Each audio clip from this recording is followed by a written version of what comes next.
Hello and welcome to the Attractions Group Podcast, Episode 2. I'm Don Helbig alongside Ryan Suhr, and today we're going to talk about leaving the world of paper behind when you visit an amusement or theme park and downloading the park's mobile app. Yeah, it's a very exciting conversation, Don. When we were developing this episode, it's one thing that was really kind of exciting is that although we're talking about this now, this has been a conversation between us for 10 or 15 years.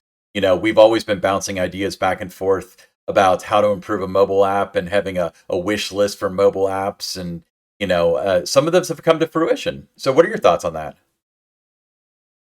Well, I think you always want to keep the audience in mind, your guests who are going to be using the app. What are they looking for? What are they going to, most need it for? A lot of times wait times is one of those things. If the park has mobile food ordering, to be able to buy season passes, tickets, parking, where did you park your car with the GPS, all those different kind of things. So you're always looking at that. But, Ryan, for you, how does having a mobile app when you go to a park, how does that changed your experience? I mean, it's changed it significantly. One of the things that's my favorite feature on the mobile app is the mobile wait times, the ride wait times. So I can really kind of plan my immediate future in the day by seeing that a particular ride is 20 minutes when it's typically an hour. Okay. Now, paper maps. I'm a traditionalist. I always love picking up the park maps wherever I would go. But, leaving that world behind, do you still think there's a place for the park maps with mobile apps? In the short term, yes. I think that they're over the next 10 years or so, I think that they'll become less and less common. I think it'll be something you have to ask for. They're not very environmentally friendly. They're expensive to print. It's labor intensive to hand them out. It's labor intensive to create them. And then, obviously they end up all over the place in the park. So it's a beautification and a litter problem. But I would say over the course of the next 10 years, you'll see a trend down. It might be more of a commemorative thing after that, but I don't see them being baked into the future of any park. I think that the mobile app is going to be what replaces it over the next. Okay, now you travel around to a lot of different parks. How have you seen parks developing and using their apps? So when I travel to other parks, my needs are very different from parks that I'm familiar with. Parks I'm familiar with, obviously, the ride wait times are the most valuable thing. Second would be show times, because those are things that are very dynamic and you can check them and you can, again, plan your day in the short term. But for parks I'm not familiar with, having guided directions around the park is the most valuable thing to me. I mean, it means everything in the world. Because as you visited, tons and tons of parks. You can see something on the other side of the park and not know how to get to it. It's very rarely linear. So that's why the mobile app, that's why I always praise mobile apps that are really good with the mapping when I see it, because it really helps me get from point A to point B. And, when you're in a park, time is money. If they're open for 8 hours, as some parks are daily, and this is your one visit for the next year or the next 3 years, you want to do as much as you can and see as much as you can. And the mobile app really helps you get around and accomplish everything you want to do. Now, having a app at your, everything you need at your fingertips when you visit a park. What about when you're away from the park? Are you ever looking at mobile apps and, trying to plan your visit or to buy your tickets, your passes? Are you looking to be in, use the app to receive information from the park, upcoming, maybe it's ticket offers, promotions, upcoming events, news? Yeah, that's a great question, Don. Yeah, typically speaking, if it's a park that I visit regularly, I love to be very informed as to what's going on because I want to know every detail. On the contrary, if it's a park that I'm going to visit, I've got a trip planned coming up in which I'm going to some parks on the East Coast. I actually downloaded their apps for here's a little convenience lesson for you. I wanted to buy tickets and I wanted to buy meal plans and I wanted to buy all sorts of things like that. But they accepted Apple Pay through the app, and that just streamlined the process so much. They didn't have it on the website, so I downloaded the app. But now I have the app, so I can experience them and maybe report back to you to see how they did.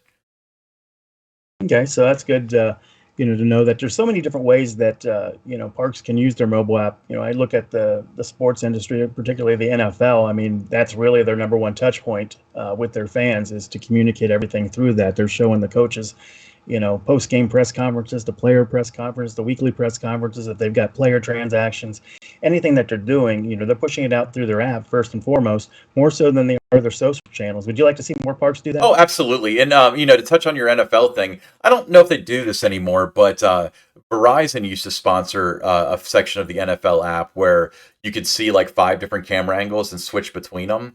And I thought that was so cool in augmenting the experience of just watching it on TV.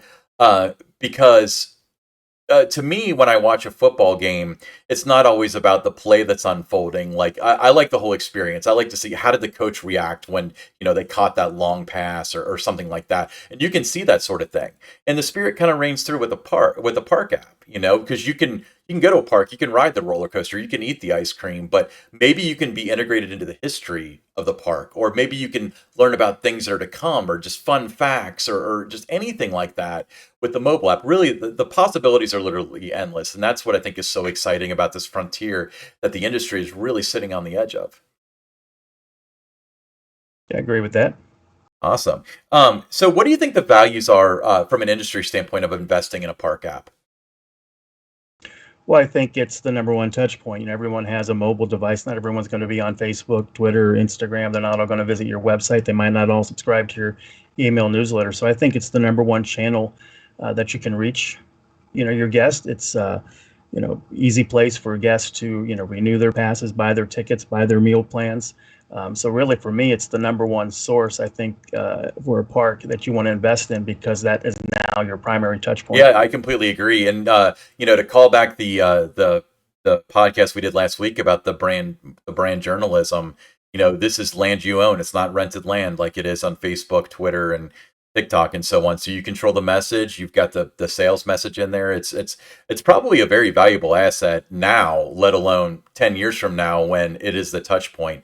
I don't really have the statistics in front of me, but I imagine that most people between the ages of 18 and 35 do most of their browsing on phones rather than on like an Internet Explorer. Well, Internet Explorer died today, RIP, but on like an internet browser.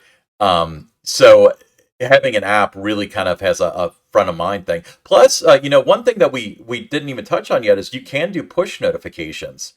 So it's what if it's Hmm. an emergency situation like, hey, severe. I was at a park on Monday, and we had in the Midwest here. We had severe thunderstorms roll in, to usher in this great heat wave we're having right now.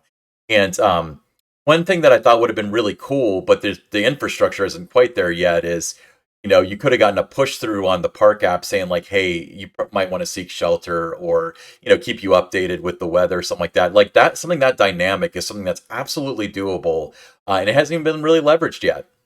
So I think that's really Yeah. cool. And And I think too, there's that opportunity you're talking about, those in-park notifications like that. Say a park has a popular attraction, they just opened a new ride. Everyone's going that right away in the morning, but as guests are coming into the park, maybe they get a notification to, recommend they start the day somewhere else, and then hit that ride later in the day when the wait time's not going to be as bad. So there's just so many ways that you can really enhance the guest visit through the mobile yeah, app. yeah, and the cool part is, I know what you're thinking, listener. That I don't want to bother all the people that have our app with a push notification about, the new ice cream or the new show or whatever. But what you may or may not know is that you can actually set a geo fence, and only the people within the park get the notification. So you can send a sales message to the people you're trying to sell to, and leave alone the people that you're not necessarily trying to sell to right now. It's such a win-win. It keeps the customer informed, but it also doesn't bother currently non-customers. What are your thoughts on that? No, and well, that segmentation that you're talking about there, where you can target specific audiences, the people that are in the park, for certain things with information going on in the park that day that's going to be relevant to them. And then your prospects, to plan a visit later on by trying to, talk about your different ticket offers, season passes, upcoming events, other things like that. But yeah, I mean, I think there's just so many avenues, so many ways that you can take advantage of the mobile app if you're a park to communicate what's happening to your guests, either in the park and venue or outside. I completely agree. We were talking about leveraging the mobile app to be the most valuable possible tool. Mainly from a guest standpoint, I actually scribbled down some things that if I was building an app, and we're limited only by the technology of today, but not by necessarily budget. Here are some of the things that I would put on it. One thing that I think is a no-brainer that nobody's approached yet is having a social media integration. So basically, you load up you load up the Disney World app, the Worlds of Fun app, whatever, and you have the latest tweets or the latest Facebook posts or whatever right there. So that would draw people into following the social channels, and it would keep the client or the customer informed. You mentioned mobile food ordering very briefly. I think that's brilliant. Food lines are way too long at every single park. And I think we're so spoiled by having the ability to do that. I eat a lot of Chipotle, as you can tell. And part of my purchasing decision for buying Chipotle is that it's easy to order through a mobile app, choose what you want, pay with Apple Pay so you don't have to fill out any information, walk in there and grab it. That sort of experience, I think, would be beyond fantastic. Um, Another thing that, and I wouldn't go as far as Disney does with this, but a ride reservation system to keep the line shorter. From a guest standpoint, obviously the rides, if you wait for 2 hours, that's not fun. That's not a positive experience. Well, at the same time, if you're waiting for 2 hours, you're not eating and you're not buying merchandise or doing other experiences that might drive up per capita spending. Um, so I would have something along those lines. Obviously, the criticism of the Disney World one is that you plan your day too much. Personally, I'd love that. Just knowing that I'm gonna accomplish everything I want to accomplish. But I would probably sit down with a team and as well as a focus group and figure out what's the like if you reserve this and you want to be able to go to this particular ride for the next hour, or do you want to be able to ride exactly at 6:30? That sort of thing. Um, I would say that a lot of parks could probably benefit from a loyalty program, for visits and purchases and, all sorts of things like that. Every other retailer out there does that sort of thing. Um, Interaction with shows or park elements. So one of those things that could be cool. And a mutual friend of ours, who I'll tell you off camera, that suggested this one that you could interact with the park and it could tell you about park history for where you're standing. This is where this ride used to be, that sort of thing.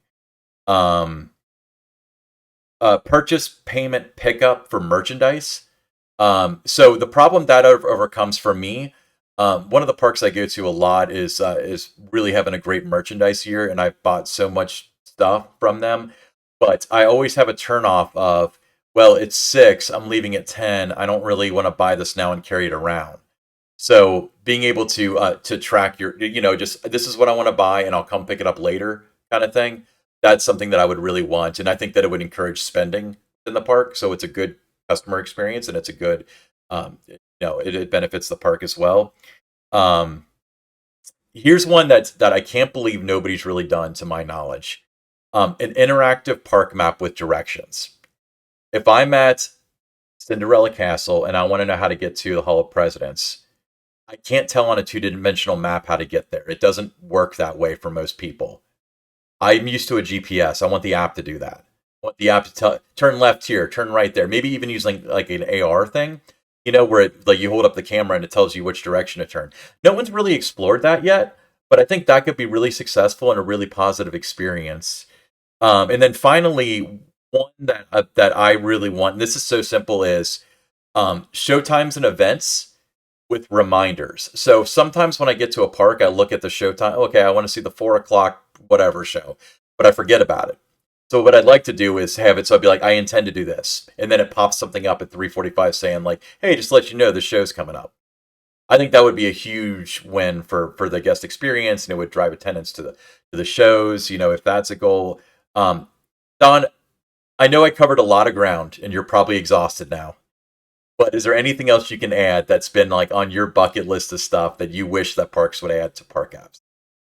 Well, these are things that we've talked about over the years, off your list. Mm.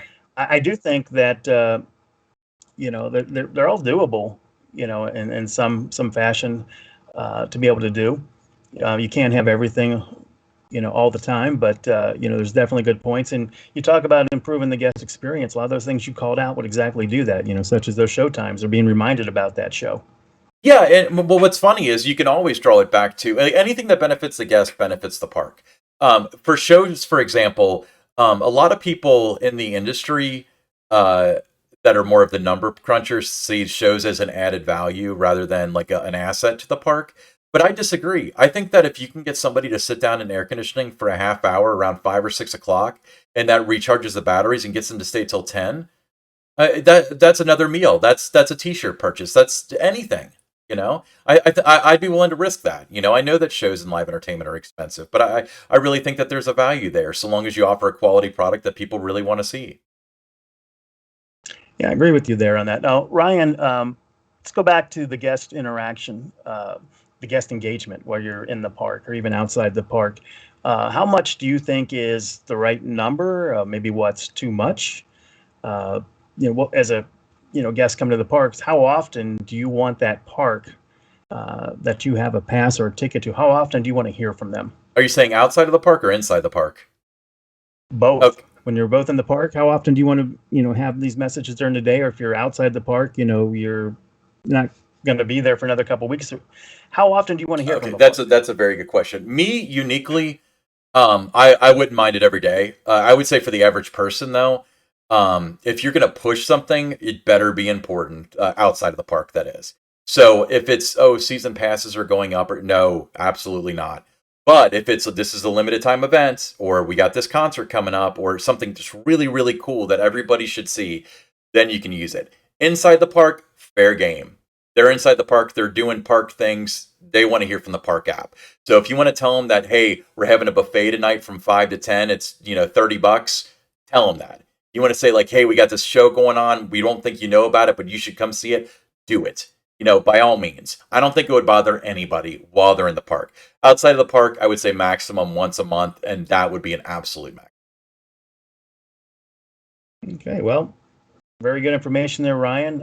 You always have good insights as a guest. You've gone to many, many parks. You've downloaded everybody's apps, and you're always trying to, tell me what you like, what you don't like. And, I really think, that's the future of communicating with your guests. It's going to be, your mobile app, and then you're still going to have email, but those are the two best touch points, and the app being number Yeah, one. I completely agree. Now, Don, I've got a kind of a think experiment for you. I'm dropping this on you right now, and we didn't discuss this off camera, so uh, Well, that's all right. That's all so right. but I Especially, wanted to hold this back. Okay, so I want you to think of the top three problems, and by problems I mean first world amusement park problems that a guest would have, and let's discuss what the app can do to alleviate those problems, fix it, or at least make it better. So well, I think what do you think the number one your problem, I time is guess? Oh valuable. yeah, yeah. Yeah, your time is valuable when you're in an amusement or theme park, and you want to make the most of your day.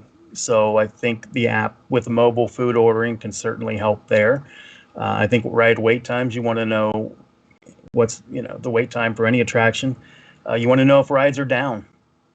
So you're not going to go navigate all the way across the park only to find that the ride's not open. So I think those are three things in terms of helping preserve that time that you have in a park. It's a short window, 12 hours for the most part for most parks. Um, and I think those are the things that would help make the guest experience better if they know what the wait times are, they know what attractions may be down for whatever reason, and they're able to order food and not have to wait in the food lines. Yeah, yeah. What's funny is that you mentioned the time's valuable, but it seems like almost every problem can be dialed up to the guest is not informed about this or that. The guest is waiting for 2 hours for Tower of Terror when Slinky Dog Dash is 5 minutes. I wish I had known that. That's what comes to mind for me. Any way you can push information to the guest is going to alleviate it. I guess it'd be difficult to do a top three because I think you nailed the top two really, really well. The guest is lacking information, and the guest time is valuable, and their time is not being used in a manner in which it can to the best of its resources. But yeah, I think anytime that a park is having a problem, and we're kind of talking about bigger players here that can kind of turn on a dime a little bit. But I would honestly recommend, just as somebody who's familiar with this stuff, if you're having repeated guest services issues with one particular thing, try Oh to think yeah. about what the app can do to fix it. Think if you can keep people informed, or you can help people make better decisions. I just think that there's so much value into that little piece of glass that's in everybody's pocket that's connected to satellites in outer space. So leverage that, utilize it. And if you're still one of those parks on one of the old apps that's like so flat, invest in it. It's well, you got to do this to move forward. You can sell tickets. You can sell tickets through that. You can sell fast pass through it. You can sell meal plans through it. You'll make your money back on it. You know. Yeah, I think, Ryan, really with a mobile app, when you're in a park, it really is a great tool to make the most of your day, no matter where you are. Yeah, I completely agree. Then and then you mentioned like paper maps and stuff. Paper maps are relics. Um, I'm surprised to see them come back after COVID. I thought after COVID there wouldn't be park maps anymore because they were like, "Hey, we don't really need to do this," and which you don't. Um, I think that it would be nice to have them because I think people would appreciate them as a commemorative piece. But do you need to print 100,000 of them? No, you need about 5,000 of them, really. Make it so people ask for them to get them. Otherwise, download the app. The only downside to that would be, when you have a very positive experience, you value the relics involved with it. So that T-shirt that you bought at Disney or Worlds of Fun or wherever, or and the park map too. The park map you used is something that a lot of people collect. You're going to lose that. But unfortunately, as times change, that's something we have to adapt to. You can download the app for the new Six Flags Dubai park. It doesn't mean you've been there. You're not going to have an emotional connection to it. To that, I say I'm sorry, but time goes on. There's a lot of other things in history that have been like that have gone to the wayside, that have been replaced by more digital means. Yeah, you're not seeing the paper tickets as much anymore. You're not seeing, different brochures being printed anymore because everyone now has a website. So yeah, you're right. It's just time. I think that you're not going to see them around too much longer. I completely agree. So basically, let's summarize here. So what we've kind of concluded between my experience as a guest and your experience in the industry is that the paper maps are on their way out. Paper maps are not environmentally friendly. They're an ecological disaster for the parks. They're expensive to print. They're expensive to hand out. And the app is dynamic, and it's an investment that is continued because you don't need to build a new app every year. You can make it and you can skin it and stuff. Really, there's a million people out there that develop this sort of stuff. So even if you're like a little park, an independent family park, look into it, see what you can do. Get some college kid to develop one for you. It doesn't have to be $100,000 affair. Yeah, and for me, being on that storytelling, side of it as a PR person, a digital marketer, is that when somebody downloads your app, you want them to keep it. You don't want to have something where they're uninstalling it after they've left the park. So to me, make it valuable, both out of venue and in venue for the person that downloads it. I completely agree. One of the ways that you can do that is when you store tickets and season passes on it. I know that there's a park down south that I'm a season pass holder to, but it's not a park. It's only a park I go to a few times a year. But it's far more convenient for me to keep my season pass built into their app than it is to actually pull it out and lose it in the park somewhere. So I keep that app. I don't have to re-download it every time. So if they need to reach me, or if I need some top of mind and I'm scrolling through my apps and I see it there, then there it is. I completely agree with you on that. So, are you giving a thumbs up to the app, Don? Oh yeah, absolutely. Okay, so audio listeners, thumbs up from both of us to the app. So definitely, if your favorite park, support them by downloading their app, and let's see what the industry can do. I'm really excited about this, in particular, over the next 5 years or so. All right, well, let's move on to some news around the industry, Ryan. Oh, I'm excited about this one. Sometimes reading the news is like drinking out of a fire hose, isn't it, Don? It is. Okay. Do you wanna go first? You go ahead. Okay. So, all right. So, really, really exciting news coming out of Seaworld Orlando. This is from Inside the Magic. It seems like that there's possible new roller coaster coming there. This project will open in 2023 and be a Bulgier Mabiart, B&M, for people who don't speak Swiss like I don't, like Kraken and Manta and Mako. Since SeaWorld was so secretive about this new project, many rumors surrounded the coaster, like its name and mechanics, commenting on whether it would be standing or a sit-down coaster. There's a video that shows that it will be a standing coaster, which makes sense considering the coaster will be themed to a surfing experience. This is the rumored surf coaster that I guess B&M copyrighted the name surf coaster in the United States. The video states that high surf This video they're referring to, by the way, is a video teaser that was released by Seaworld Orlando last week. High Surf will be at Seaworld Orlando's 7th coaster, and it will be the first of its kind. At the moment, it's unclear whether first of its kind refers to, as it could imply that it was the first launch standing coaster, or just be referring to B&M's new model of coasters. So, interesting story. Not so much the coaster. The coaster's interesting, but SeaWorld 10 years ago was a marine park. SeaWorld is trying to readjust themselves as a thrill park. How do you think they're doing with that, Don? I think, from my experience going to the park, they've done a nice job with it. Their attractions that they put out are well themed.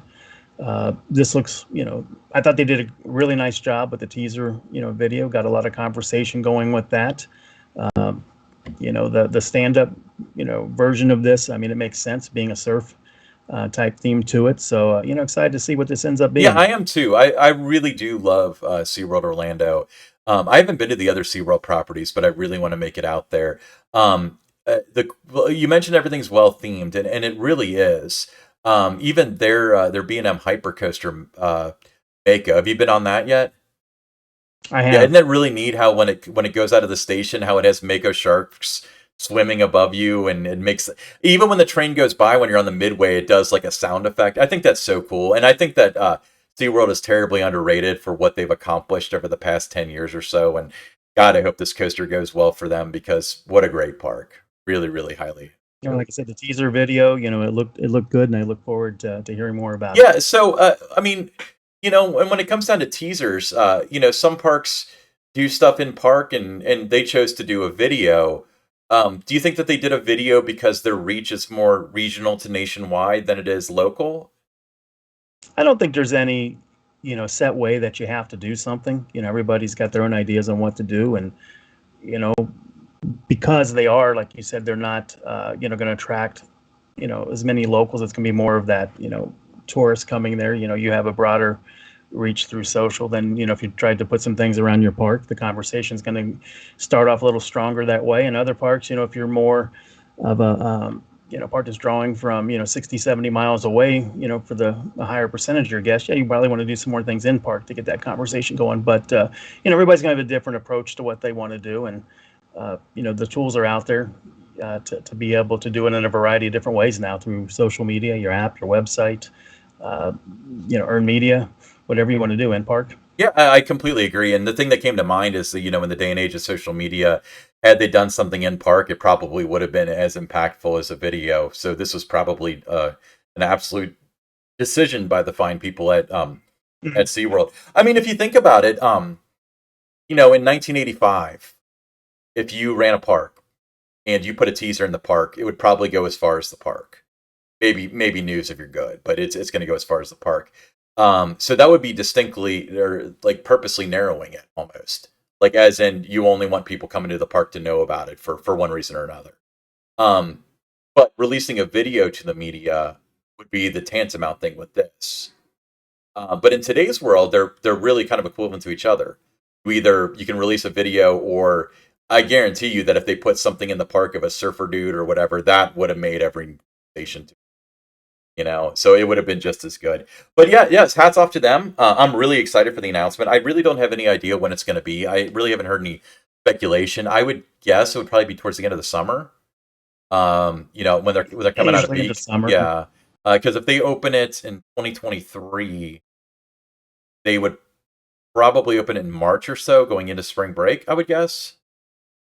Yeah, and when you're a year-round park, you can drag it down a little bit longer, with your teaser campaigns, and be a little bit, later in terms of revealing everything about it and setting dates for when it's going to open. When you're more of a seasonal park, you have to be a little bit more timely with what you're doing with that. Yeah, I agree. I'm just trying to work backward from the fact that they made the first teaser now. I know that, obviously with Iron Gwazi and with Icebreaker, the timelines were way out of whack because of COVID. But I would presume that most rides would probably open in time for spring break to attempt to lure that audience. So assuming they're going to open it by then, which is, I mean, they're doing construction, so it's entirely possible. Yeah, I would say, I mean, maybe they would even make an announcement before December, like maybe November, so they can get annual pass sales as part of a holiday push. I don't know. I guess we'll have to see, and we'll have to circle back to this once the announcement's made. But how exciting for SeaWorld Orlando. Great park. I can't wait. When we go to IAPA, we'll have to go to SeaWorld. I was just talking about that earlier. So yeah. So speaking of travel, so Don, gas prices are $5 a gallon here. How are they up near you? It's about 510 right Oh now. my gosh. How do you think this is affecting the parks? It's one of those things that almost every couple years when there's a spike in the gas prices, it's always one of the questions that everyone's wondering about. But what you find though is, people still, want to be outdoors. They want to have fun with their family and friends, and amusement parks, theme parks. That makes the perfect thing to do if they're within a certain driving range. Where you don't have to go cross country to go do that. Um, so I think that it's always been, you hear the word staycation. So a lot of times where somebody may have had that, if you're living in the Midwest and you were going to go to Florida and you were maybe thinking of driving there, or even with the cost of flights nowadays, you're going to be more inclined to stay closer to home. So, I mean, does it have an impact? I think in some ways it can actually benefit parks, because you're going to have more of those staycationers that are going to be looking for things to do nearby. Yeah, I don't disagree at all. I mean, for somebody that's going to be flying here in a couple days, the flights were about double what I expected them to be. I just mentally didn't take the fuel costs into account. I know that the CEO of one of the major chains mentioned that they thought that gas prices were actually beneficial to regional parks for the reasons you stated. That a trip to Disney that's 1,000 miles away is just way more costly than it would have been a year ago, 2 years ago. So let's go 100 miles to the theme park. I mean, it could hurt. There are some people that can't, who make 7 trips a year from, 2 states away, that are only going to make 3 because it's just really expensive. But hopefully that's offset by the people that come in. But it seems like, there's an inelastic demand that's really kind of smacked back, and people are ready to party right now post COVID. So it seems like every single theme park is just off the chain. So hopefully they'll push through it. Hopefully, whatever needs to be done gets done about these gas prices. And we're all back at full force. But it seems like the seasonal parks are really weathering it pretty well as of late. Okay. Well, Ryan, Walt Disney World recently released a behind-the-scenes video of the making of Guardians of the Galaxy. Your thoughts, if you had a chance to see that video? Do you like parks showing you those behind-the-scene looks? Yeah, I thought it was really cool. I love behind the scene looks, to an extent. This particular video was really cool because it actually had the actors in it. Um, and I thought that was really neat about them talking about bringing their characters back to life from the Guardians of the Galaxy movies. You go back to the brand journalism storytelling and so on, and it really fits into that criteria very well, and it really hypes the excitement for it. One thing that I don't like, and I've told you about this before too, is I hate seeing behind the curtain unless I really want to. So, tease don't spoil kind of thing. This obviously is not crossing that line whatsoever, but you asked, so you're going to get an answer. But yeah, they did a great job of telling their story about what brought the ride to life, and the actors' involvement and so on. What did you think about it? I love when parks do things like that to show you, what was behind it, the making of, whatever the attraction may have been. It gives you a different look than the surface when you're at a park. You get to ride it, but what went into it. I've always been intrigued about that. So when parks do these kind of videos or stories on their blogs, I'm all in. I'm going to read it. I'm going to watch Oh, it. I completely agree. Especially when Disney puts out content, often it's at the top of the pile as far as quality is concerned. So you're not going to be disappointed, and they're not going to waste. So so that's that. So Don, it's mid June, so it's time to start talking about Halloween. So Disneyland, California, that is, of course, and Disney's California Adventure have both announced their Halloween plans already. So this is from WDW News today. Disneyland Resort has announced that all of their 2022 Halloween offerings for both theme parks, Oogie Boogie Bash, will be returning this year beginning September 6th. Throughout Disneyland Park, guests may encounter Disney villains or other characters in brand new Halloween looks. Seasonal decor, including pumpkin displays and iconic giant Mickey pumpkin, will transform Main Street USA. So Don, is it too early? When you look at Walt Disney World, Disneyland, Universal Orlando, those parks there, they're destinations. People have to plan. They have to book hotels, book flights, plan vacation times to go down there. So you do need to get in front of it a little earlier. Now makes around that time because people plan like 3 months out a lot of times when they're going to go travel somewhere. When you're more of a regional park, you're drawing a little bit more, locally. You can be a little bit later with it. You want to be maybe 6 weeks out with it. You can do it that way. But when you are those destination places, those places that are open year round, and it's a vacation, place for a lot of people. You have to get that information out there as early as possible because people are wanting to plan. Yeah, Don, from a seasonal standpoint, do you think that there's a lot of risk when it comes to bleed through from one event to another? For example, if you announce your Halloween event and then close up you announce like the ride for the next year, which would be kind of in that same time frame. Do you think that the two might offset each other and kind of cloud the messaging? Like how do you defeat that? Not necessarily. I think they're two different things. They're going to appeal to different audience as well. A lot of times, too, depending on what that attraction you may be opening is for the next year. So, I don't think so. I think there's, you don't want to do it obviously on the same day, but I think you could do it within the same week. The same 2 week period. Okay, so it's not really that relevant at all. You can do it within the same week. So you announce, roller coaster, flat ride, and then like, hey, this is what's going on for our scary event or whatever. You can pull that off and not have a clouded message.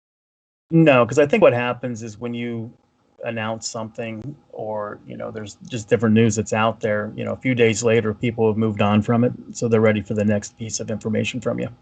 Yeah, I mean, you mentioned in the last podcast that sometimes newsrooms get fatigued with stories from a park. Do you think that there's any risk with that? If it's the same type of a thing, yes. If you're talking about the same new attraction over and over again, yes, they would. But when it's different type of news, here's our Halloween event, here's one, here's our new attraction for next. Those are two totally different things, both newsworthy. They'd still cover those things. Okay, but so if they're too similar, as in you announce the offerings of your Halloween event, and then you drop a presser a few days later about like a show that's going to be there that's particularly special, that might fall through the cracks. Yeah, when there's different components that fall within the same thing, yeah, then it becomes a time where they're going to be fatigued by you. So you have to have different type of news for them, something that's totally different, a fresh new story, which that would be between your Halloween event and a new attraction. So how do I mean, from a seasonal park standpoint, how do season pass sales factor into this? Do you time when season passes go on sale, or when you announce that, or does that factor into announcements for the next year at all? I think it depends on where you are in the construction of your new project. Sometimes the cat's going to be out of the bag a little earlier because they can see the progress that's being made with it. So it depends. I mean, you ideally you like to kind of do it all together, I would think. Uh, but at the same time, you might be a few weeks ahead on announcing, or you might be a few weeks behind on announcing, depending on when your passes would go on sale. Right. Yeah, I've noticed that most parks nowadays seem to be able to time it up where it's like, we're announcing this great new thing for next year, and season passes are on sale for next year. So good for them, Well, I think a lot of that too is the mindset. I mean, you're thinking about the next year, the moment you hear about something that's going to be new, you want to ride it. You're thinking about, the future. So, it's the perfect time to also add in that passes for the next year on sale at that yeah, time. yeah, I completely agree with that because it's almost like selling somebody a record player and not letting them know you also sell records.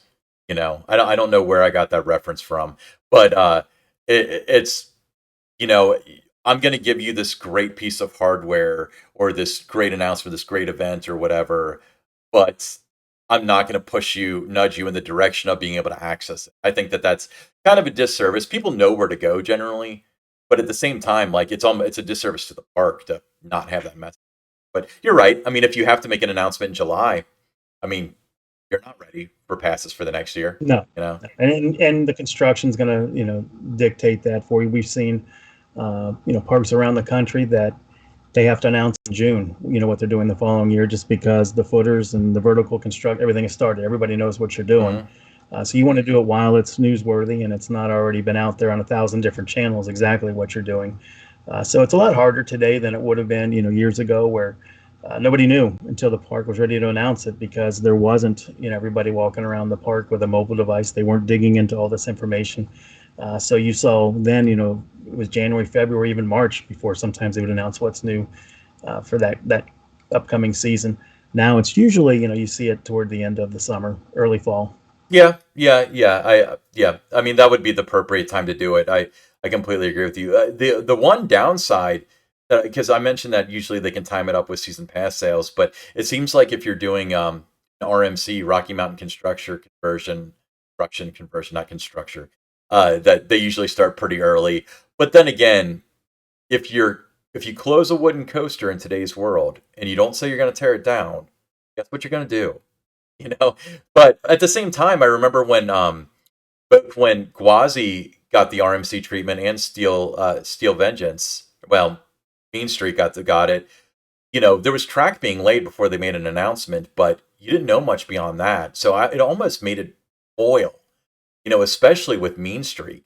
What's this going to do? It's such a big structure. So I don't think it took anything away from it. Do you? No, not at all. I think that was both of those were two of the more exciting announcements because you knew what was going on, but you didn't know enough. You didn't know enough. Let's put it that way. You didn't know enough to know if this is going to shatter the earth or not. And it seems like both of them did shatter the earth. So they're good for them. Okay, so speaking of new attractions, Don, what I have in front of me is USA Today's top new theme park attractions. And I'm going to start from number 10, and then let's discuss where we would put the list, if we would rearrange it. So number 10 was Lego Factory Adventure at Legoland, New York. Jurassic Park Velocicoaster at Universal's Island of Adventure. Wonder Woman Flight of Courage at Six Flags Magic Mountain. Iron Gwazi at Busch Gardens, Tampa. Jersey Devil at Six Flags Great Adventure. Tidal Surge at SeaWorld San Antonio. Pantheon at Busch Gardens, Williamsburg. Emperor at SeaWorld San Diego. Daddy's Pig Roller Coaster at Peppa Pig's theme park. Did you name that one, Don? Just sounds like you. And then It does sound like and you, the doesn't number it? one is Icebreaker at SeaWorld Orlando. So more love for SeaWorld Orlando today. What are your thoughts on this list, Don? It seems like that pretty much covered all the new stuff that came out in the last 2 years. Is there anything that you think is ranked a little low on there? Well, I think, for me, it would have been, Gwazi. I would have thought Iron Gwazi would have finished a little bit higher on the list. Maybe Pantheon would have been up there to number three, maybe up one spot. The biggest surprise for me was Jurassic Velocicoaster being where it is at number nine. That would have been, number one or two, going into this poll, that I would have thought that's probably where it's going to finish up, just because, the hype was out there everywhere about that. You were seeing, nationwide commercials for it. People were going down there to experience it. You're talking to your friends, the coaster community about it. So you would think that finished a little higher than number nine, but these polls are always interesting. Yeah, I completely agree. I think everything on here is fantastic. I'm curious about the Legoland New York. I remember following the construction, but then when COVID hit and stuff, I kind of just lost track of it. So I'm gonna have to look into what that Lego Factory Adventure is. I went to the Legoland that used to be Cypress Gardens down in I think it's Winter Haven or Winter Garden, Florida. I can't remember which one it is. And that was really cool. Like it was a very basic, simple theme park, and then they put their own twist on it, and it was so neat. Um, Yeah, I think sometimes with these polls too, when they come out, that there's a lot of times that the enthusiast community who votes a lot on these things, they haven't had time to travel around and do them all yet. So sometimes you'll see the parks that have been open year round, they have the advantage over a seasonal park in these kind of polls. But here again, you see one that's opened all the time, year round, with number nine. One thing that I was impressed by was Icebreaker at SeaWorld Orlando is it's one of those premier ride skyrocket coasters, I believe. Um, that one's number one. For a coaster that doesn't have a unique layout, they really they shook a lot of cages, didn't they? They did a really good job. What do you think? They did. They did a great job, and it was one of the rides that opened earlier, than the others here, and they had different events. Coaster enthusiasts down there, they had different media events. The word got out about it, and that's a big part of these polls when you're doing the top new rides. And here we are, June, 15th, 16th range, middle of June, and they're coming out with what's the best new ride. People haven't had a chance to go on and ride all these yet. Yeah, I mean, and that's what kind of disparages. I mean, not that this USA Today, the top 10 polls are more for fun than anything, and they are great exposure for these parks. But um, I doubt that there are more than 100 people that have ridden all of these rides yet. You know, Right. so let me ask you this: so you've got experience, campaigning for USA Today's top 10. And it's kind of like the baseball or the MLB All Star Game, where it's vote early, vote often, that kind of thing. What advice would you give a park that's trying to win one of these polls? Like, how do you pull up ahead? Well, you just have to make sure that there's an awareness for it. So you have to use your different, your owned and your shared channels to communicate that information. Is it in your newsletters? Are you putting it out there on social media, mobile apps? Just making an awareness for it. I think that's the biggest thing. Yeah, I completely agree. I've seen that done very well, and sometimes parks will get votes because they deserve it blatantly. Like best theme park. That's the list I was originally looking for, and I came across this, which I thought was a little bit more interesting. And but best theme park was Dollywood.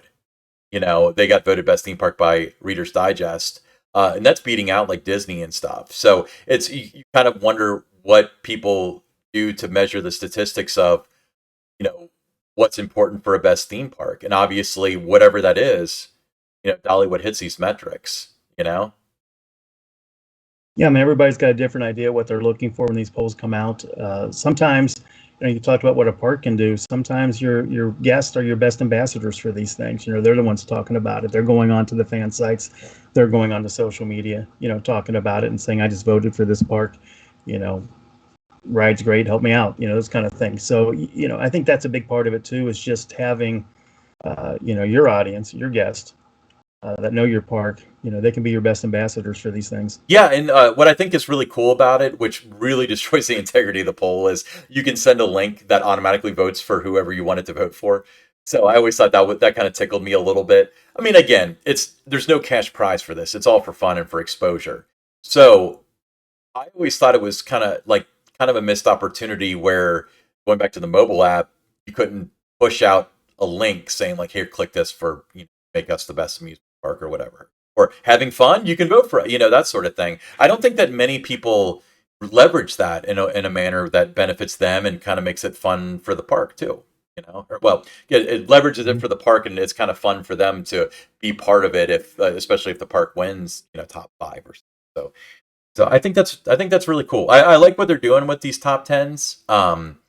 I think that some people hit them a little too hard as far as posting over and over again about vote for us for the top 10 or whatever. But that you're going to have that no matter what. But anyway, get it. And if you're with a park, you absolutely want to win these things. I mean, it's even though, like you said, it comes down to voting for the All-Star game in baseball, and that there still is a lot of pride in winning these awards or where you rank. And it really is something that is a tribute to the associates that are working at the park, because for guests to like your park and for them to feel good enough to vote for you, they had to have a great experience there. Yeah, yeah. And that starts with everyone out in the park, running the rides, running the food and beverage locations, performing in the show. I mean, all that factors into all this. So, you can't just win it because you're pushing it out on all these social channels. The park experience has to be a good one, or no one's going to vote for you no matter what you do on social media. Yeah, it's very rare that I see these lists and I, think to myself, like, that park does not deserve it. I think that, from a ride standpoint alone, it's going to be hard to beat Jurassic, the Velocicoaster, or Iron Gwazi. I think those are two of the biggest investments and stuff. But Icebreaker won, and I think that people love SeaWorld, so people love Icebreaker. Um, But when it comes to this, obviously, Reader's Digest is a big deal. You can send the links out to vote. We kind of discussed that you want to keep it in front of people, and you have to earn it, especially. How does this differ from campaigning for Golden Ticket Awards? Well, I think it's a different audience voting for it.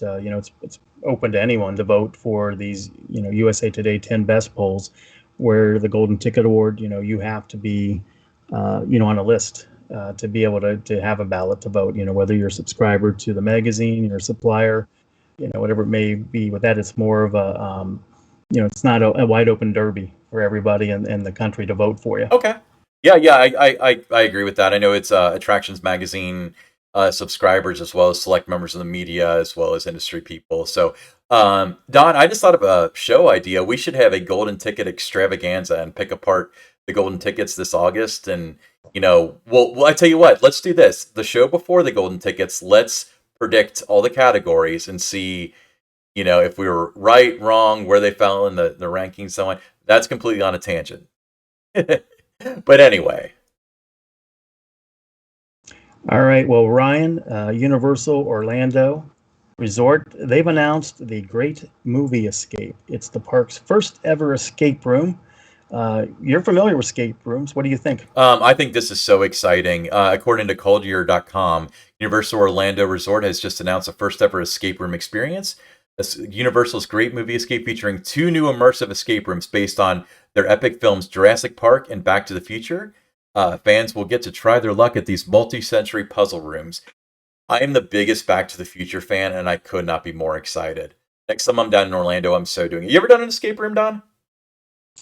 I have not. I thought about doing one before, but something else came up. I think there was something on ESPN or something I wanted to watch, so I didn't do it. But yeah, I mean, I think they're interesting, and the people that have experienced those, they seem to have good things to say about it. They love the experience. Yeah, I mean, as somebody that's managed an escape room, designed escape rooms, I've been contracted to build escape room. I've done a lot of that in a previous life, and originally the mentality was that you'd never sacrifice the integrity of the game for the show. So basically, it didn't matter what happened in the room. It was all about solving the puzzles and so on. I never felt that way. I always felt like you were part of an hour-long experience. And it feels like the industry is kind of trending in that direction. A great example of that, in a lot of tourist areas, and somehow here in Cincinnati, there's a company called The Escape Game. They are the Walt Disney World of escape rooms. It's incredible. There's fog, and there's water, and there's projections, and one there was a BB gun that you had to shoot. If anybody can really create an experience that's really incredible, it's Universal. So I'm beyond excited for this. I'll be the first in line on the day that I get there to do the Back to the Future one, and probably I like Jurassic Park too, but Back to the Future is kind of one of my favorite movies. So I would love to do that. I'm just out of my skin excited about how cool this is going to be. You want to play with me, Don? Definitely. I think it's going to be a lot of fun. Awesome. Well, make sure you put that on your calendar. I believe that runs through the end of the year, but you'll have to check Universal Orlando's website because I don't have. All right. So, Don, big day, June 16th. June 16th is the anniversary of America's first roller coaster, LaMarcus Thomas's Switchback Railway at Coney Island, New York, which was a gravity-powered out-and-back ride that took its inspiration from a mining railway. You remember riding it, Don? I imagined in my dreams. I imagined this ride. You really think about that, and you're thinking, okay, 1884, and topping out at a top speed of 6 miles per hour. How thrilling that would have been for that generation. To what you see today, where coasters are going 90 plus. So I think about that a lot. Just how it's really evolved since then. But back to that era, how exciting and fun that would have been. Yeah, I mean, is this? I know there's a National Roller Coaster Day, which is coming up in a couple months. But is this? How is this celebrated, like within the industry? Well, the American Coaster Enthusiasts, great organization. If you're not familiar with them, they've got events planned at several parks around the country on June 16th. 2 o'clock, they're all going to fill trains on select coasters at these different parks, and I'll take a ride at the same time. So that's where they're going to celebrate it. But what the American Coaster Enthusiasts do this is right up their alley. Sure, they love riding roller coasters, but they also like, being able to create awareness for the roller coaster for amusement and theme parks. And this is another way that they're doing it by having these different events on June 16th at these parks. And that's so cool. Um, so I understand that you were involved in the 100th anniversary celebration in 1984. I was 1 year old, by the way. I was. Okay. Yeah, I was. Carl Eichelman and I, we were riding roller coasters at Kings Island almost daily. Carl was riding the Beast. I was riding the Racer. I was approaching 5,000 rides. The public relations manager at the time, Ruth Voss, decided that on this day, the way Kings Island was going to celebrate the 100th anniversary of the roller coaster was going to be by having meet and greets with Carl Eichelman and I on International Street near the band stand. They'd set up a table. We were going to, meet guests. They had these glossy 8x10 pictures of us on our rides for us to sign. But the Cincinnati Enquirer, in their article that they had about things to do this weekend, they pictured both of us and said, meet roller coaster, not enthusiast, meet roller coaster um, inventors, Carl Eichelman and Don Helbig at Kings Island. So uh, guests were coming up to us asking us, do we have any design ideas for what's going to replace the bat, which was still standing but not operating there at Kings Island that year. What's the best coaster we've designed? Do we prefer steel or wood? Those kind of things. So these people, based on what they read, thought that we were, innovators of roller coasters, designers, engineers, and not just a couple of roller coaster enthusiasts riding the same rides over and over again. So did you play it off, or did you tell them the truth? Well, we told him that, no, we just, I ride the Racer, he rides the Beast, that kind of a thing. Carl and I thought we should sign each other's, a glossy picture for each other just so we could say somebody came up and asked for an autograph. So we were, thinking nobody was even going to come up and talk to us. But, people did.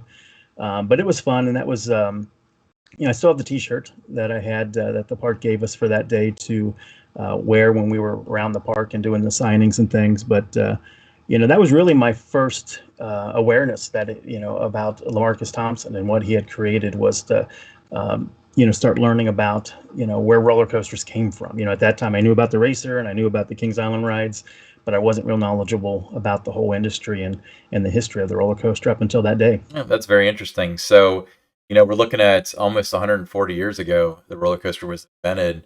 I think that the most technologically impressive roller coaster type that I think of as far as like, there was old wooden coasters, which was an old mine thing where mules pulled it up the hill, versus today is like the linear synchronous motors and stuff where literally nothing touches the train, but it forces it at 60 to 80 miles an hour. I think that's so cool. Like that's not numb on me yet. Yeah. No, but I mean, where it started to where it is today, I mean, it's just, mind blowing. What direction do you think roller coasters are going in the next 100 years? Do you think they're going taller, faster, that sort of thing, or do you think it's going to be more like Guardians of the Galaxy, where it's a more of an immersive experience? I think the immersive experience is certainly, the way you're going to see a lot of the new roller coasters over the next several years go. I don't know that you're going to see a ton of, these record, breaking coasters that, go, 300 plus feet tall and, go over 100 miles an hour. I don't know that, I think that era is kind of, slowed down a little bit. You're still going to see some of them, but it's not going to be the rage.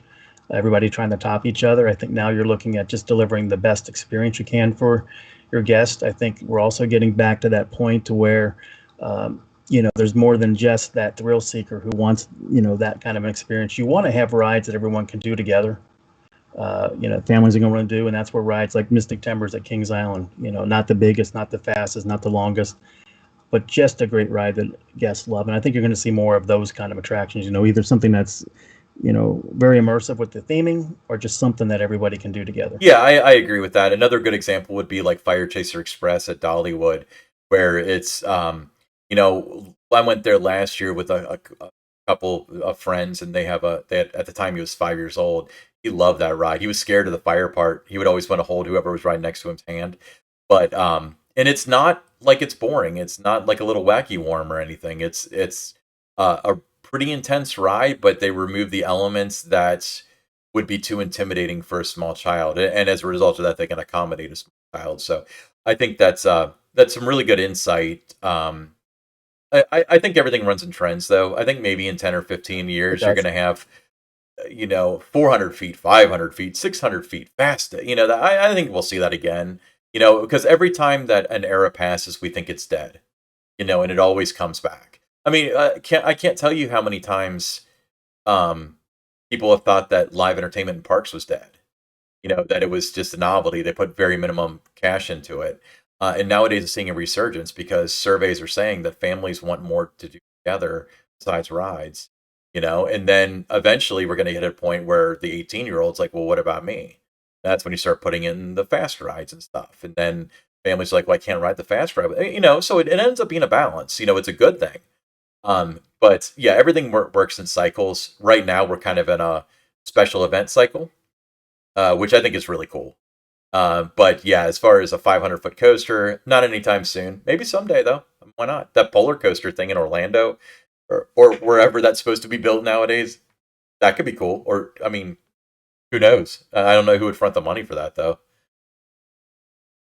All right, so Don, near and dear to both of us, Kings Island, 50 years old. Tell me some of your thoughts on your memories of Kings Island. Well, I've been going there every year since the park opened in 1972. Obviously, I remember my first ever visit there.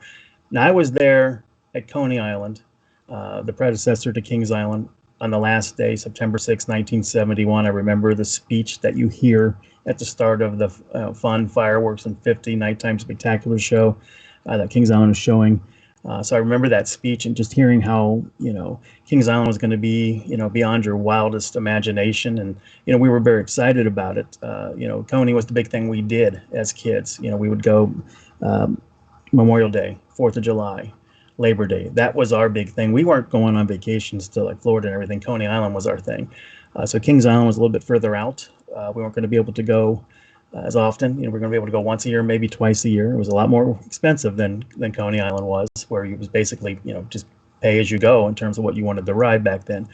But I remember that first visit, just walking in and just how magical it was. It's still magical today to me. 50 years later, I still get that same feeling when I'm out on International Street and I look around.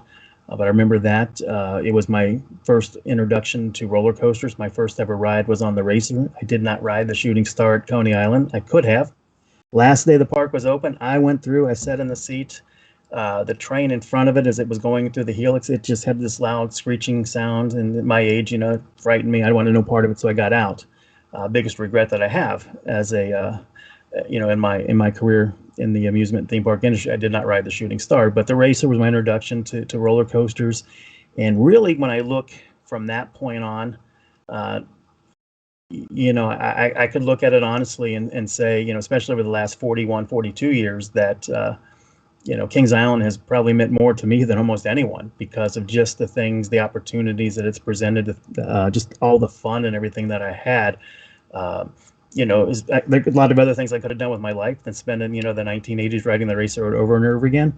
But nobody had more fun than me. So those are the kind of memories that I have, is just, how much fun it was, the people I met, the lifelong friends, that I've met there. So those are the kind of memories that, come to mind. There's not one place around Kings Island that I can go where I'm not looking at a building, or a ride, or the Eiffel Tower, anything like that, where there's not some memory that comes to mind. I remember people that worked that ride. I remember my first time I rode that ride. I remember riding something in the rain. Just all those different kind of things that just come to mind. No matter where you go in the park, there's a memory there. Yeah, I completely agree with you. And what's kind of funny is that with Kings Island or any amusement park, people typically associate it with rides. But I was kind of going through, and originally when we were going to do this segment, what I wanted to do was like, okay, my top three visits ever. But what was funny about it was my top three visits are never because of rides. It's never like my first ride on the Beast or anything like that. My top three were one of them was my first. There was an event from Coaster Buzz called Beast Buzz, like in 2004. We were celebrating the Beast 25th, and I got to see the backstage stuff. So that was like the coolest thing ever, and I had so much fun that day. And I met so many new people, and I met Tom Raby, the owner of PTC. I thought that was that was like meeting Elvis for me at the time. Um, so that was one of my favorite visits. The day that Robbie Knievel made his jump was so freaking magical. And you had me involved in that in a lot of ways, because I ran the fan site at the time. And, so I spent the whole week with him, as did, not to the extent you did, but, I saw him several times that week and got to know him. And I was actually kind of worried about him as a human being. And then to be so happy for him when he landed that jump and just see how excited it was and the electricity in the air, like that may forever be my favorite day at the park. Then the other one was kind of unique is you threw an event in 2009 called Ride Warrior Coaster Weekend. Like, do you remember that? Oh yeah. Okay, so that wasn't my favorite day. My favorite day was actually the day before that, and it plays into my thing because Ride Warrior Weekend was my favorite event I've ever been to, really, because you just opened Diamondback and so on. But all my friends that had moved away and I separated with just over the last 10 years all came to the park. And I remember it was the night before it, and everybody was in town, and it was pouring down raining, and I was just sitting on the front porch of what's now it might have still been at the time, but now it's the Antique Photos building in Rivertown, and just watching the rain and catching up with friends and stuff. And I absolutely cherish that. I don't think we got to ride anything that day. We did plenty of riding during the Ride Warrior thing, but that memory just sticks out with me. Just everyone was back and everyone was home, and that's what the park means. It's not so much about rides and stuff, and that's why I don't really relate to 10,000 racer. Like, I don't know how many coaster credits. I'm not that kind of guy. But for me, it's about the experiences you have. I just love going, and that's where I connect with friends. It's like the city hall or the town square, when everyone comes together and you get to see people and converse and have fun. And that's what I love about it. That's why it never gets old, to me, you know? Yeah, I mean, for me, I mean, yeah, there are those milestone rides that I did on the racer and other attractions around the park, but that is not the biggest memory. I mean, while those rides were there, it was really the people that I met, the associates working there. So that's where I remember most over the 50 years is the people that I met. That becomes to the forefront when I'm thinking about Kings Island, and the memories is just those people, the relationships that I have with those people to this day. And again, as I mentioned before, just walking around the park and wherever I look, somebody comes to mind, that worked there. So that's a big part of it for me, is that, and just the special events too. You mentioned Robbie Knievel. I mean, what an interesting time that was for me. I came from professional hockey. I'd done that for 18 years, and then I get to Kings Island the next year in the spring. We're bringing in Robbie Knievel, and that was one of those you're not in Kansas anymore moments for me, having to deal with that. And wasn't it was just easy to get to get the word out and get the media interested in what he was doing, and all of that part came together like everything else always did. But just to manage his day to day and make sure he was where you needed him to be when you needed him to be there. I mean, those kind of things. That was 24/7, 365 for a couple of weeks there. Yeah, because it's funny because you've never. I mean, I guess with some exception, because I didn't really have involvement in every celebrity you brought in, but the three that I can think of that you brought in, that I was involved with and I met outside of the actual day of the event was Robbie Knievel, who was a unique individual to say the least. Um, and then there was like Rick and Nick Walinda. Let's bundle them together. Nick's a little bit more of a normal person.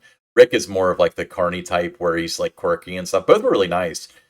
Nick, I'm actually friends with on Facebook still, so he still does his thing. And then, of course, the Half Pint Brawlers, probably the finest moment of Kings Island.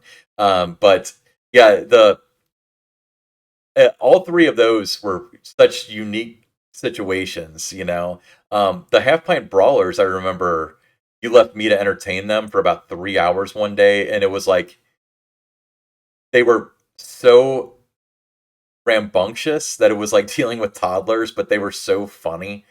Like, I don't know. I mean, we had a lot of fun with that because remember we cut those we did those little video shorts for social media of them trying to clean the hearse and all that stuff. So what great memories. For those of you who don't know, Puppet the Psycho Dwarf, the head one, passed away a couple years ago. We're not really sure, what happened, but dwarfs have a tendency to have a lot of medical issues. So my understanding is that he died at his home peaceful sleep. So God rest his soul. Yeah, I mean, they were a lot of fun. The Walendas were great to work with, and I keep in touch with Nick. He's gone on to do, I mean, different walks that have made national, headlines out there. But that walk that he did at Kings Island, how high up he was, and going outside the front gate over the fountain, you know, at the 264, foot level at the Eiffel Tower, to go that high, and it was a little bit windy day when he was doing that walk. So that was probably, the one day of all the different things that I've done where, I was pretty confident Robbie would at least, be okay. If he didn't make it, he would, still be okay. Um, but, Nick, there was no netting, no safety devices, anything up there. I mean, he was walking, and so that was the one time that I was kind of pacing back and forth a little bit when he was doing it. But then again, you just know that's what they do. To them, that's whether it's 5 feet up or 300 feet up, it's the same walk for them. Yeah, I don't believe that. I think he was saying that to calm your nerves because there's no way that 5 feet up versus 260 feet up in the wind is the same thing.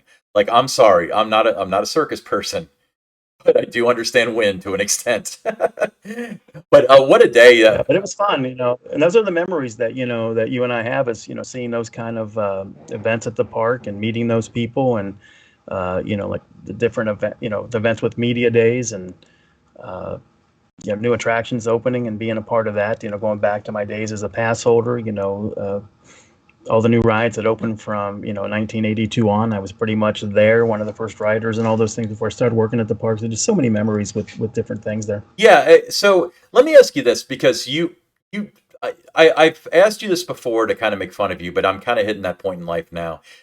How does it feel to be there when a ride is installed, it takes its last ride, and then it's torn out and replaced? Like with it, because for me, it's like with the Vortex that was torn down, a few years ago, but I was like 3 when they put it in. So for as far as I'm concerned, it was always there. But something like Firehawk, like I remember sitting there and waiting for it to open on the first day. Now it's gone. Or Son of Beast was kind of a unique situation, but it's kind of similar with that. It's like does that ever get do you ever just accept that as status quo of you? Because for me, it's like when you open a new ride, I feel like we're going to have it forever.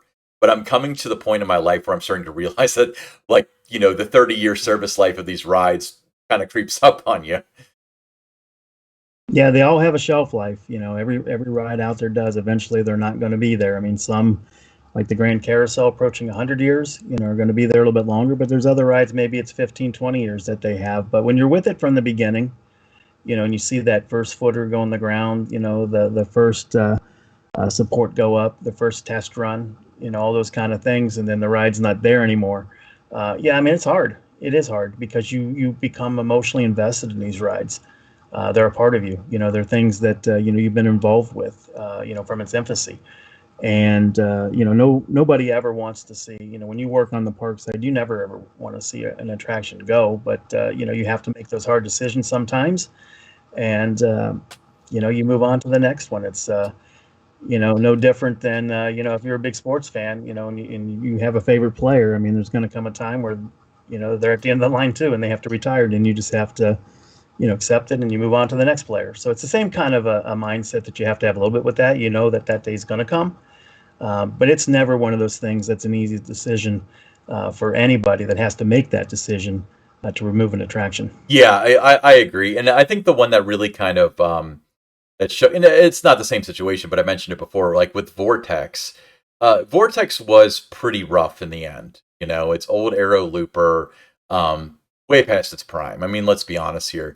I was like a once a year person the last like 5 or 6 years because I feel like when I rode it, I would wake up with like a sore neck in the morning. But to me, it's kind of like, you live in a house in a neighborhood and your neighbor's house gets torn down. And it's like, well, I didn't live there, but it's weird not having it. It's weird not having that house up the street or whatever. And that's how it really felt with Vortex because, although it wasn't a ride that I liked to ride, in the end, it was such a great backdrop for the park. It's just weird not having it. But again, they only last so long, and especially with that aero technology and stuff, like that was right before they got to the point where you could easily replace track pieces and so on because a lot of it was welded. A lot of it was welded on site. You know, so it gets really expensive to replace that stuff, and that's why Aero development doesn't really make stuff anymore. Not in that incarnation, but all of its days will come, and it's really sad. It kind of is, isn't it? Yeah, and for me, and because I'm old, I remember the park when it first opened. So, our guest today will say it doesn't look the same without having, the vortex there. But when I look at it in that space, I remember, there being nothing there. It was before the bat. So, I mean, I remember it looking like it does kind of right now without anything there. So it's not as difficult for me to walk by there all the time and say, "Oh, it doesn't look right without something there," because I remember when it wasn't there. So let me ask you this: when you're having a conversation with an average person that's say under the age of 25 or so, and you tell them something, do they ever not believe you?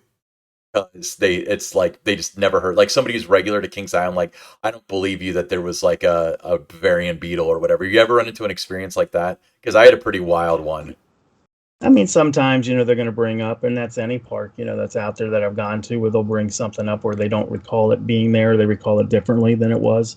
Um, or they'll remember a ride, you know, they're not happy because they're like, you've got trim brakes on this right now, where the ride always had brakes in some kind of fashion. It wasn't maybe the same technology, but there were always brakes in those spots. And, so you see that throughout the whole, industry where, people will say it's not as good as it used to be, but they don't know because they weren't around back then. So, but it is what it is with that. And I think that, when you're talking to that, everybody has their own, in their own mind how something was.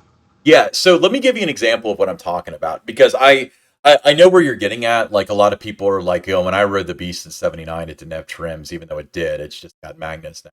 But okay, so the last time I hosted an event at King Island, which would have been almost 10 years ago, there were these two girls that were 17, 18 years old, and I was helping them clean up after we ate in the IR.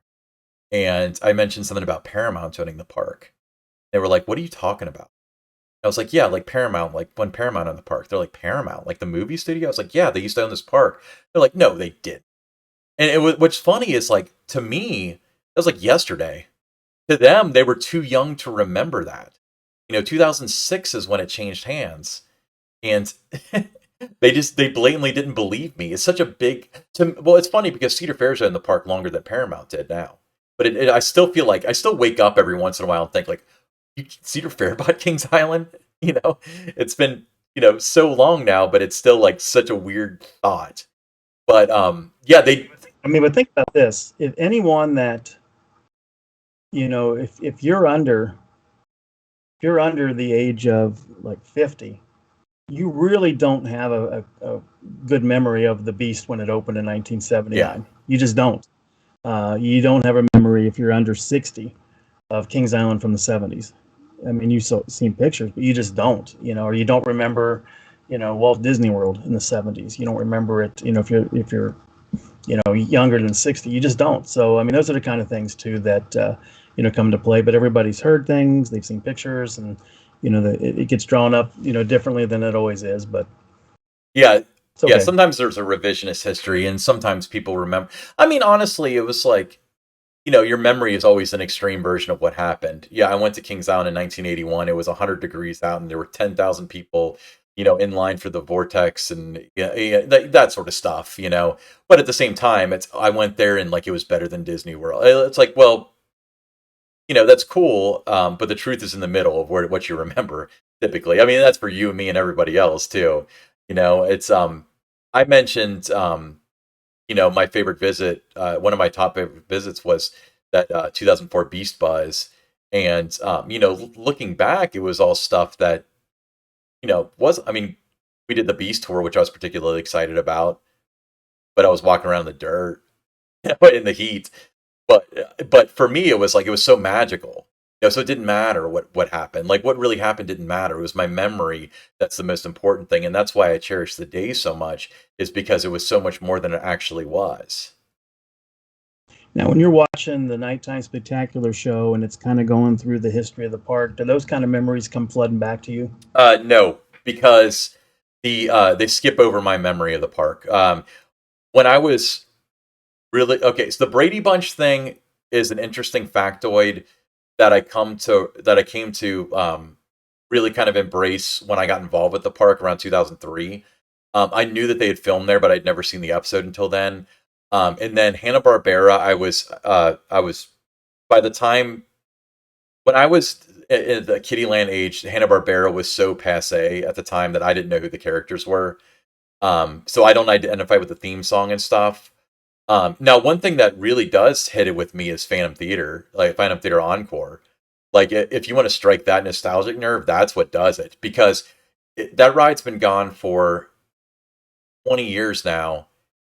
And the funny part is not only could I name the characters, but I also could identify the actors dressed up as the characters as the characters. Like, that's how well I knew it. So the nightly spectacular thing, the Fun Fireworks in 50 doesn't cover Nickelodeon at all. I probably would have identified with that a little bit more, although by the time I got to that age, I was too old for it. I was kind of on the cusp at that point.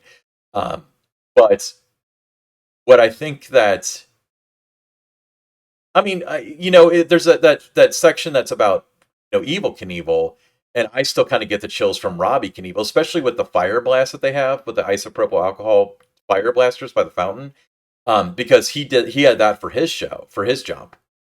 So I kind of identify with that, and I still get chills and memories of that, even though that's not necessarily what it's referencing.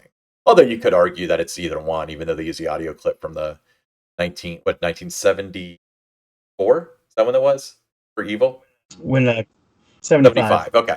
Yeah. So the nostalgia thing really, it's really narrow for me because I didn't identify with the Hanna-Barbera characters, but far more the Phantom Theater Encore thing is what kind of like just tickles me to death, because I watched that show when I'm 10 again. I really am. So that's why I think it's so. Yeah, for me, anytime I watch the Nighttime Spectacular, it really brings everything back full circle for me. Just because, like I said, I have that memory from the end of Coney Island to the start of Kings Island to today, and all those different songs, that they're playing from the different, whether it's the Partridge Family, the Brady Bunch, the Enchanted Voyage, song, but then also the song that was, produced for the show. I mean, just some of the words in that. I mean, it really connects and resonates with me, and I always, almost want to tear up when I watch that. I mean, it just really, really just brings everything back for me, and I start thinking about all the people again, that I encountered over the years there. Yeah, what was funny was right before we recorded our first podcast, I was on the Kings Island Central podcast, and they specifically brought me on to talk about the 50th anniversary. What was going on, like as far as the merchandise and the food and the show and stuff, and I was having the conversation with their media director Brad, and he was kind of like, well, describe the show. And I was at a loss for words, and all I could really muster up was, it's the only thing that I can think of that would be a fitting tribute to the 50th anniversary of a place that's so special to me and you and everybody else. It's really incredible. It's spectacular. I'm so glad that's the direction that they went. It's something to see. It's something we can brag on as fans. Like, you got to come to the show. And I've rarely heard a negative word about it. In fact, some people. I had a friend that just got back from Disney World, and we had that experience, and he came back and he was like, "This is incredible." So imagine being that numb to like high class entertainment and then seeing something at a seasonal park and still being blown away. Yeah, I mean, it's amazing, and but again, 50 years, lots of memories. We both have them. Ryan, this has been a fun episode, an interesting episode. I think we covered a lot of ground. Yeah, we ran a little long this time. So, I appreciate everyone listening. By the way, sincerest thanks, first of all, to getting to the end of this episode. And secondly, the feedback has been very positive from everybody. So, on behalf of Don and I, we really do appreciate your support, and we really do thank you for listening and putting up with us, and hopefully learning something, and not trashing us on social media where we can see it. So thank you so much. Well, speaking of social media, Ryan, tell them where they can follow us on Twitter. And if they follow us, like right now, I think we have one follower, which is me. They can ask us some questions, and maybe we'll incorporate it into a future podcast. Yeah. So on Facebook, if you look for the Attractions Group, that's us. So the Attractions Group is obviously the parent company that we're working with right now. But the attractions group on Facebook essentially is going to primarily focus on our podcast. But on Twitter, if you want to tweet at us, and I have to look this up because, as Don said, we've got one follower right now, so let's make that different. Okay, so it's at attractions underscore GRP. That's at attractions underscore GRP. Now, fans of the podcast, we have one follower, and it's Don Helbig. We've never been lower in our lives. We need you to follow us on Twitter so we can interact with you. If you guys want to, you can tweet us questions, and we'll address them. What we could probably do, Don, is if anybody has questions about these news articles, about further takes or information, as well as discussing park apps, feel free to tweet at us, and we'll address those questions at the top of the next episode. So we're going to try to upload weekly. Next week might be a little strange, so it might be early or late. You're just going to have to find out. But once again, Twitter at attractions underscore GRP. So everybody, thank you so much for listening. Don, thanks for putting up with me once again, my man.